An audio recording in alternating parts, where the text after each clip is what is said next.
We are going to talk about former, current, and prospective lover dragons. And I want to talk about what we have learned in 15 years. Well, the dragons come from Your Brain is Always Listening, out March 2nd.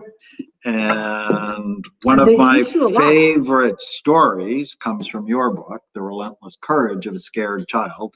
This is the only time ever we have released two books virtually at the same time. And Your Brain is Always Listening is about the dragons that breathe fire on your emotional brain. And there's just not a more powerful dragon than the lover dragons. They are the most emotionally charged of all dragons, which is why they can make you more upset than any of the other ones, especially when the relationship goes sour. Yes. That's where the whole murder-suicide stuff happens. Ooh, scary. Well, there's no more dangerous call than for police officers, right? That's one of the most, not the most, but it's one of the most dangerous calls are domestic violence. Right, and it's just because of when you get attached, you know, people say, I love you with all my heart. And it actually has very little to do with your heart. It's your brain. That's what you fall in love with, is your brain. That's a little weird, though. I love you with all my brain. I know, but that's the truth. But it's odd. Or when you were torturing me and you would go away. I did away. Not torture him. She so did. She's lying. And yet here you are. She's lying because 5 cards changed everything. And yet here you are. But you didn't break my heart. Right. You broke my brain. Oh, dear Lord. Okay. Well, apparently it is repaired. So.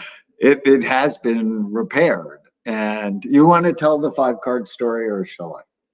We'll do it together, because I'm sure I'm going to interject. You're going to start, and I'm sure I'm going to stop you many times along the way.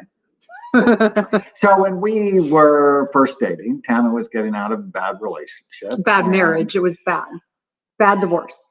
And you can see, I mean, she's beautiful. She's smart. She's caring. She's a neurosurgical ICU nurse. I was completely smitten. Dopamine had hijacked my brain. And I tried to tell you I was not ready. I tried to tell you want no part of this, and you just did not. Well, apparently I did. Because besides the first year, it's the best relationship of my entire life. You are the best friend I've ever had. Me too. And so anyways, she was always coming, going. And he obviously could see something about me that I could not see. And that was what was cool. So. And I saw her brain, which is very important. Yeah. Right. Wait, if I'm dating someone, I have to see their brain. And he did get credit for the coolest line I'd ever heard. I've heard a lot of lines. And I need to see your naked brain. That just takes it. Well, it's the most important part of you I wanted to see. Yeah. So anyways, this is on one of those times she said we had to take a break and we couldn't talk to each other for 2 weeks. But then we agreed to meet. And so no. He called me and he said, I need to see you. And I'm like, oh, here we go. In my head, I'm like, oh, he's going to be controlling. He's going to be this. He's going to be that. He's going to do what, all the things that I was expecting him to do based on my past relationships. So that's my past dragon, my past lover dragon. No, well, that would be your past lover dragon. So I'm like, he's going to be, and I halfway, like I was expecting him to do it. So I was already ready with a plan. He's going to do that. And I'm going to tell him there's the door. Don't let it hit you on the way out.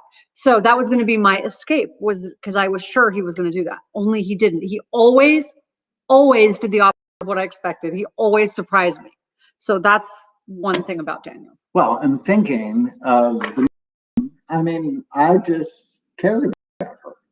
And, she was with me or not with me was sort of okay. And that's how you know you really care about someone. It's not just about, it was about what was good for both of us.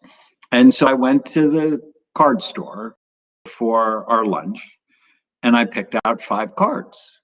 we got to lunch, because she's expecting, you know, it was going to be an The big drama ultimatum. thing. And I just handed her 5 cards and I said, pick one. And So the first one was, we were like ships passing in the night. It was good while it lasted, but we're not going to see each other again, blah, blah. it was a sympathy It was a card. sympathy card. Yeah. And then, Like somebody had done. right. And then the second one was just be friends. And he said, I'd rather have you in my life as a friend than not have you at all. And that was the one that really touched me, because I thought, I know this is not what he wants, but he's willing to be my friend, even though that's not what he wants. And that's the one that really got to me. The third one was, let's be friends with benefits. I can't. Oh, that's so cool. Let's read that in a second. He said, let's be friends with benefits. And that made me laugh, of course, because that's the Daniel I know. The fourth one was, let's be committed, and let's be in a committed relationship. And the fifth one was like, let's live together and plan on getting married. And he's like, you choose. And so, of course, I was not ready, but I chose number 2. I chose let's be friends, but I knew it was with, I at that moment, I figured this is probably going to be more, but it was the fact that he was so unselfish that's it really touched me. And so for about 2 months we were friends, but it was during that time that we were friends that I really fell in love with him, because I had to test it. I didn't trust myself, so how could I trust you? I didn't trust anything at that point, and I needed to be able to see that you were sincere. And it was during that point that, and I called him every day. We met every day for lunch. And so I'm like, we spend every day together. Like, this is so silly, but that's when I really, would tell me about your dates. yeah. And he'd tell me about his. It was really silly, but that was when I really fell in love with him, because I'm like, this isn't what he wants, but this is what he's willing to do. And it was really cool. So I have to read something really cool, because I keep talking about this woman and I can't see because I don't have my glasses on. Yeah. Winifred Ariai. Yeah. Hello, Tana. I am the Nigerian woman who you met at the John Maxwell IMC event in 2019. I have a copy of your book. It is very good. My acronym to heal the brain is called Kill the Ants and Eat the Pies. Ants, automatic negative thoughts. Pies, physical, inspirational, express gratitude and social engagement. So I love this. And I don't know if you know this, Winifred, if you've heard me yet or not, but I've spoken about you a lot. You were one of the inspirations for me following through with my book, because I actually almost didn't. So I was on the deal was on the table, and I thought, you know, I really don't want to put all of this out there. And when you came up to me and you started to cry and you said, I pray every day that God will do for my life what he has done for yours. And if you can do it, I can do it. And I thought, I haven't really told people very much about my life yet, but that really inspired me. So thank you. You are one of the big inspirations for me following through. Isn't there a chapter in your book about me? About you? Yeah. And how we met? Is it Out of the Darkness? No, it's Can I see your brain? And then 5-card draw. Yeah. So there's like a whole little chapter on the 5-card draw. 5 cards. So what have you learned? I mean, you know, we all have in our heads our former lover dragons, and they unfortunately they can affect chatter at you a lot, breathe fire and scream at you. And they did for me. Oh no, mine too. I mean, they were so painful. And you don't want to ever do that again. It's like touching a hot stove. Well, and for you, see, I had, after my divorce, I married my childhood sweetheart, and I was so miserable that I didn't trust myself. That's how I felt. I didn't trust. If I couldn't trust myself, how was I going to trust anybody else? Right. And so I knew that about you. And that just gave me pause and patience. So one of the big lessons that have made 15 years amazing is it's not all about you. If you can be thinking about what's going on with the other you were very person, patient. you're just more likely to have a good relationship if it's not all about you. Yeah, it was really good. I've learned not only to trust, but I think one of the big things I've learned that has made the relationship so great. I mean, you're the first man I really truly trusted, but also when things aren't perfect, when we have an argument or a disagreement, I always step back and think, what's his intention? I know your intentions are positive. So if your intentions are positive, then it's a misunderstanding. So if I come at it from that perspective, it's like, I know his intentions are positive. I know he loves me because I trust him. Then that changes how I see the argument. It's so helpful. That mindset is just so important. If you have a negative mindset toward the other person, no matter what it is they do, you'll be upset about it. Mm-hmm. You know, I mean, just something simple. If you say, oh, you look really nice today. A lot of people go, well, I didn't look nice yesterday. And I'm just like, stop that. What else? What else? So we're very focused. We did this early on in our relationship. You should do this too. Know your goals. Oh, yes. What do you We want? actually go over them a lot. And our goal together, kind, caring, loving, supportive, passionate relationship. And always want that. Always. Don't always feel like that. Get these rude thoughts in my head. And most of the time, not always, most of the time, I don't say them. Most of the time, you don't say every stupid thing you think. I think that's a big lesson, I think, for me too, and probably in most successful relationships. You don't need to say everything you think. You know, I must say this with my patients 4 or 5 times a week. You do not have to say everything you think. And people confuse this. I get this on my page sometimes. When I talk about boundaries, people confuse this. They will often say, but wait, you just told us it's important to draw our boundaries and speak up for ourselves. Speaking up for yourself when it's important and drawing boundaries is not the same thing as saying the dumb thoughts that come in your head. Let's be clear. So there are some thoughts you just don't need to say out loud. So Jerry Seinfeld once said, the brain is a sneaky organ. We all have weird, crazy, stupid, sexual, violent thoughts that nobody should ever hear. Mm-hmm. So I constantly filtering my thoughts is, does this help me? Mm-hmm. Does this help Tana? Is this going to further our relationship or damage our relationship? Being goal-oriented is so important. Being goal-oriented. So knowing what you want, closeness, love, and then acting in ways. And I always love what you say about responsibility. It's, you know, because people go, oh, relationships are 50-50. And like, no, they're not. They're 100-100. Yeah, I agree. And what are you doing that makes your partner crazy? You want to stop that. Mm-hmm. I know how to make her yell at me under 10 seconds. When was the last time I've yelled at you? Well, it's because I know. Because you're a smart man. How to make you yell at me. Right. But I choose not to do it. I know how to make her smile. You do. And I choose to do that. And she's so manipulative that it has turned out I make her latte in the morning. I make her shake. I mean, I don't know what's going on with this pandemic. I make this great brain healthy hot chocolate at night. But I like serving her. I love that making too. her. I like it too. I have to show them. So he got me this amazing dragon necklace. I don't know if you guys can see this. It's a dragon necklace for Christmas. I'll show here. It's super cute. And then for Valentine's Day, he found the earrings, and they're kind of hard to see, but they literally match the necklace. They're super cute.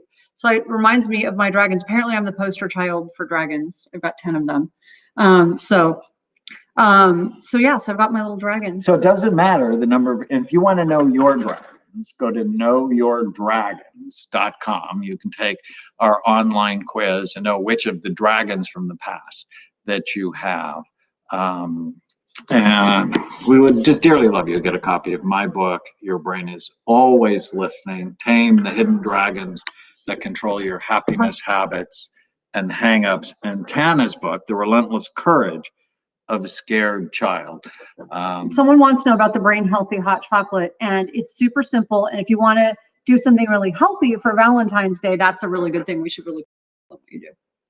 So Costco has this great organic vanilla almond milk that's very clean. So I heat up that. I get raw cacao, organic raw cacao, put a big heaping teaspoon in it. And we have chocolate stevia from a company called Sweet Leaf. And if you like monk fruit, you can use monk fruit, whatever it is that you like that is, you know, low glycemic. But the chocolate stevia just makes the chocolate in the hot chocolate. Yeah, but some people can't have stevia, so you have options. And mix it up. It tastes delicious. You can use, literally. You can also top it, for those of you who are like sugar-free keto, they have keto whipped cream. You can use just a little bit of like almond milk whipped cream, like something like that, or a coconut, you know, just a little dollop. So Taryn has a question. I've recently read that men don't mature emotionally until age 40 to 43. Do you think that's accurate? Are we going by my experience or science? Emotional maturity is a huge factor in a successful relationship. Oh my gosh. Emotional maturity is a huge factor. Yes. Your brain is not even finished developing until you're 25. I think everybody's different. I know if I would have had you when I was 25, I'd have been great just because of how much I love you. But it's not the same as when you're, I mean, and here's the thing, like I know. Well, but there's all sorts of things. If I had dated you when I was 25, I would have messed it up. I would have messed it up. So there's no question. So I think that, you know, because now I appreciate you, it's like there are times if I'm frustrated or if I'm, you know, mostly I'm not, but I mean, there are days when really we're not doing anything, but I just feel so much gratitude for what we have in our relationship. And I don't know that I would have been like that when I was 25. So I don't know that I could have seen it or I could have, you know, appreciated it because I was a mess. And any of you who have read my book, you know, I was a mess when I was 25. But emotional maturity is great. And the question about do men mature later, that just made me laugh because I'm like, are we going, like I could talk to you about, is it based on my opinion and my experience or is it based on science? Someone wants us to do a session on brain injuries and frontal lobe syndrome. Boy, this is why you do not let your children hit soccer balls with their head or play tackle football.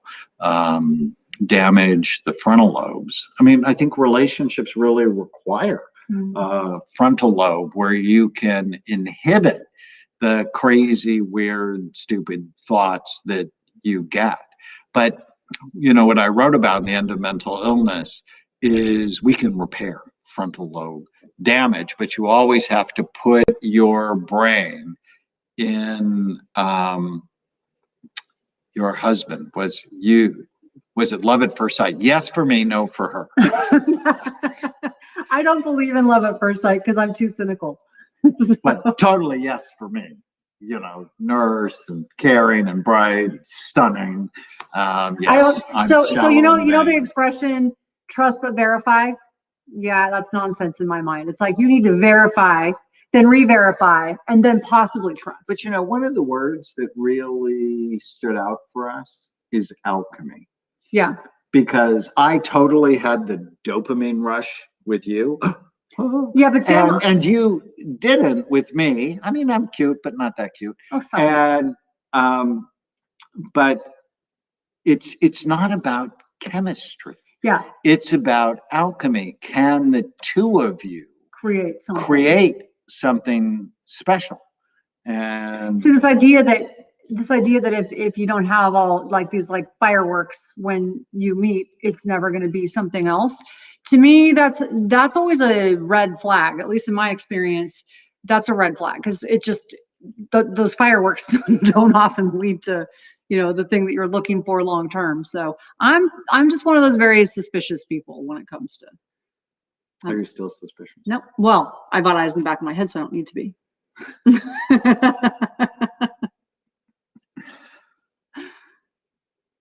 We wish you a very happy Valentine's Day. And, you know, we love bringing this information to you. If you don't have the love in your life that you want, be patient and be out there. I mean, right? you miss 100% of the shots you don't take. Someone said, I see your maturity is yet to happen. What's it say? Your posts are what? Oh, okay. Someone doesn't like my post. Okay, that's I fine. have no idea why they wouldn't. This was so cute. And we're going to come up with. But that's fair. If you don't like our stuff, what you think of us is not our business. Well, we're going to do the internet troll dragon coming up soon. Yeah. I'm curious though. If you don't like it, why are you here? That's my question to you. Seems like a waste of your time. So, anyways, we wish you guys a happy Valentine's Day and enjoy your day. And we are going to go enjoy ours and get some lunch. There we go. Bye, everybody. Bye.